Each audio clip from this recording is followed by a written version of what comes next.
Hej alle sammen, jeg hedder Lena, og jeg har en kattefrisør her lidt uden for Herning i Tjørring. Og vi er kommet her i dag, fordi vi gerne godt kunne tænke os at vise jer noget om vores elskede katte.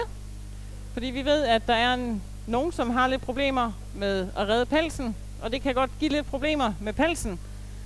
Og vi har syntes sådan set, at vi skulle starte med at vise, hvad det kan ende ud i. Hvis vi prøver at se her, prøv at holde op til kameraet her. Hvis vi prøver at se her, det her det er indersiden af en pels, hvordan den kan komme til at se ud.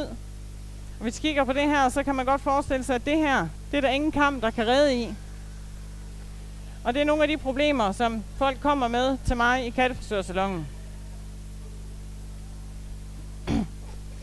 Det jeg vil vise jer i dag, det er, at jeg har 2 katte med, som I kan se, der sidder hernede foran. Den lyse af dem, Lotus, kommer op til mig først, hvor jeg vil vise jer, hvordan man nemt og hurtigt kan redde en pels på en kat. Den anden hedder Didi, og hun kommer herop, og hun skal faktisk klippes. Og det gør vi med en trimmaskine, og det er, hvis I ser det pels, som vi så før, det kan man ikke redde i. Og der er den eneste mulighed til sidst, at simpelthen vi sætter en trimmaskine på og klipper katten helt i bund, for der er ikke andet at gøre. Så vi starter med at tage Lotus ud. Normalt hjemme i min kattefrisørsalon har jeg aldrig halsbånd på, men som I nok forstår, herude i Herning Center tager vi ingen chancer, så alle kattene herude i dag får halsbånd på. Så vi starter med at tage Lotus ud.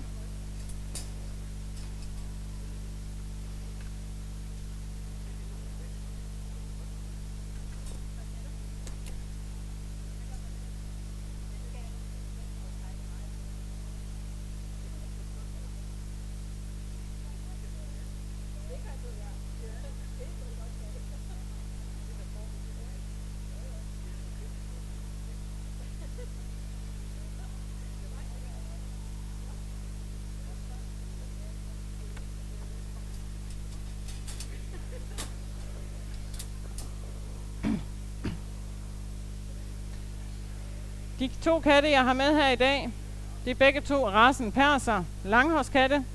Men det kan sagtens også være jeres korthårskatte, der har enten problemer med pelsen, fordi de knuder, eller det kan være, at I synes, de fælder rigtig, rigtig meget. Og der vil det være rigtig, rigtig dejligt, at I vidste nogle nemme og enkle måder at redde pelsen på.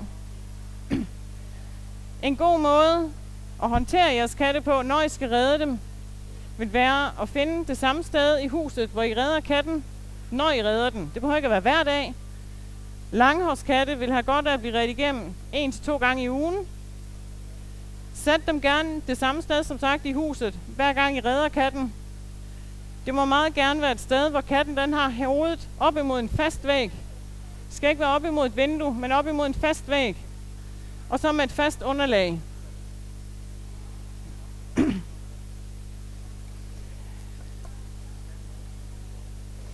De kamme, som jeg gerne anbefaler, at man bruger til kattene, hvad jeg selv gerne bruger, er en kam som det her.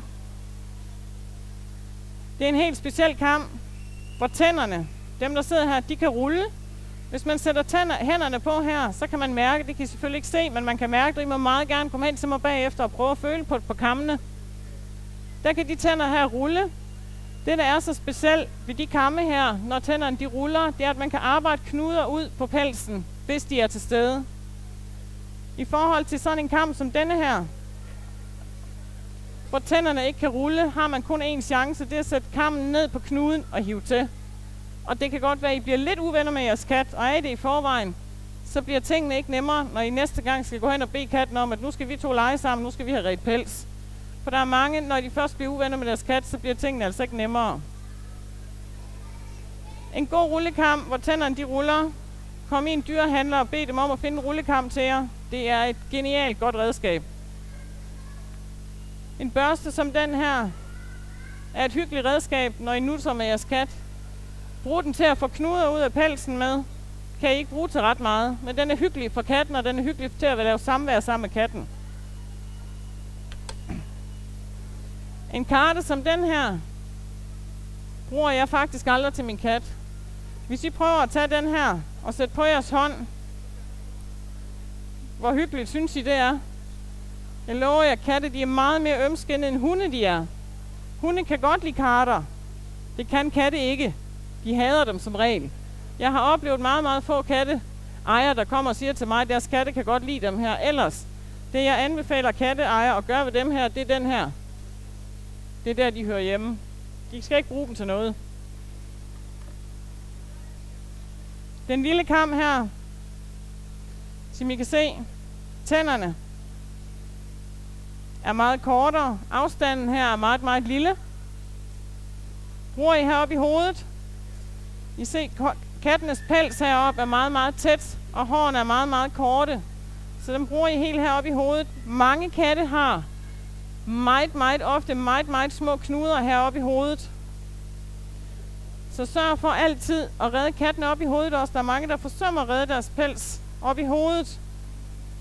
Min kat, den ligger faktisk og spinder nu. Jeg kan mærke det her under struben.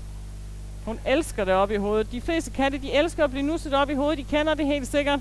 Så de fleste katte vil også elske at blive redt op i hovedet. Så sørg for at redde dem op i hovedet. Sørg for at redde kinderne på dem. Og under hagen. I har sikkert også oplevet, hvis jeres kat den har fået knuder, at den sikkert ofte knuder her under hagen. Må I meget gerne redde dem. Sørg for at redde dem i folderne bag ørerne. Med den lille kam her. Den lille fine kam, den er rigtig, rigtig god. De store kamme her gør ingen gavn op i hovedet på katten. Pelsen er simpelthen så fin og så kort heroppe, at den gavner simpelthen ingenting. I får ingen knuder, I får ingen pelsret med den lille kam heroppe. Så det er det, den lille kam den gør. Op i hovedet med den. Resten af pelsen heroppe. Som I kan se, min kat er vant til også at ligge i den retning her. Det er vigtigt, når I lærer jeres kat de her reddeteknikker. Fortæl den, bed den om at ligge i en retning hele tiden, hver gang. Det gør alting meget nemmere. Det første, jeg altid gør, når jeg redder min kat, det er, at jeg tager det overfladiske, som jeg plejer at kalde det. Jeg redder alt det overfladiske her. Sådan. Så ved jeg i hvert fald alle dækhårene. Alt det, I kan se i første omgang, det bliver lige redt en gang.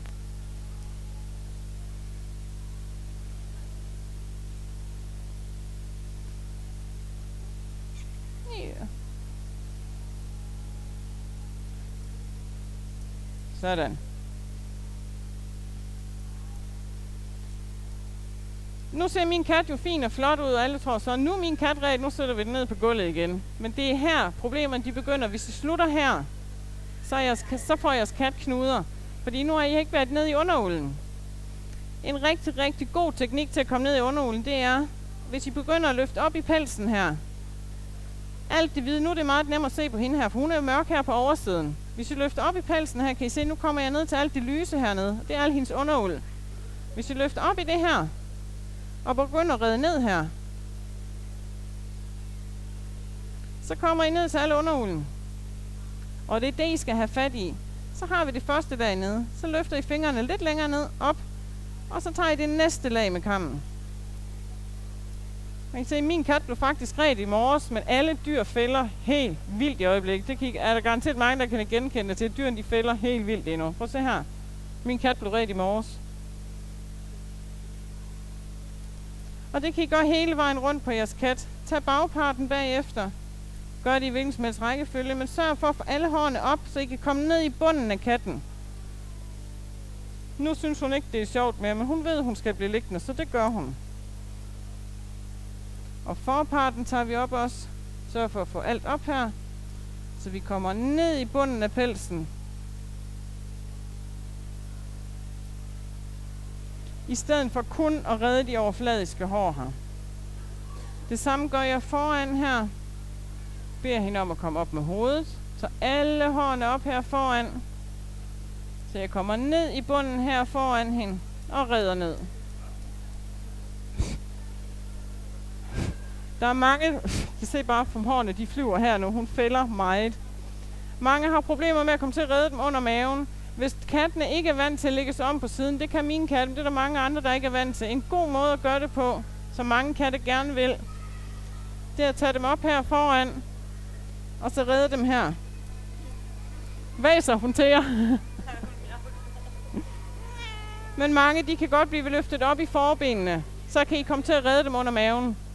Og det er simpelthen bare at gøre det på den anden side også. Løft op i pelsen på siden af dem, og så komme til at redde i bund med dem. Og I kan komme rigtig langt under maven, når I gør det her. I kan næsten komme til at tippe dem rundt på siden, så I kommer helt ned under maven på dem.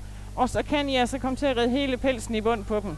Så har I faktisk en pels, der er reddet 100% igennem. Og så får I ingen knuder. Så en god kamp, hvor I bliver gode venner med jeres kat. Tænderne, der ruller, så I ikke kommer op og slås med jeres kat. Fordi hvis I kommer i nogle knuder, og tænderne de kan rulle her, så kan I lige så stille løsne knuderne på katten. En lille kamp til de fine hår omkring ørerne, for der får de også meget tit knuder, fordi det er der katten den sveder. Det er der den svedkirtler de sidder. En lille negleklipper.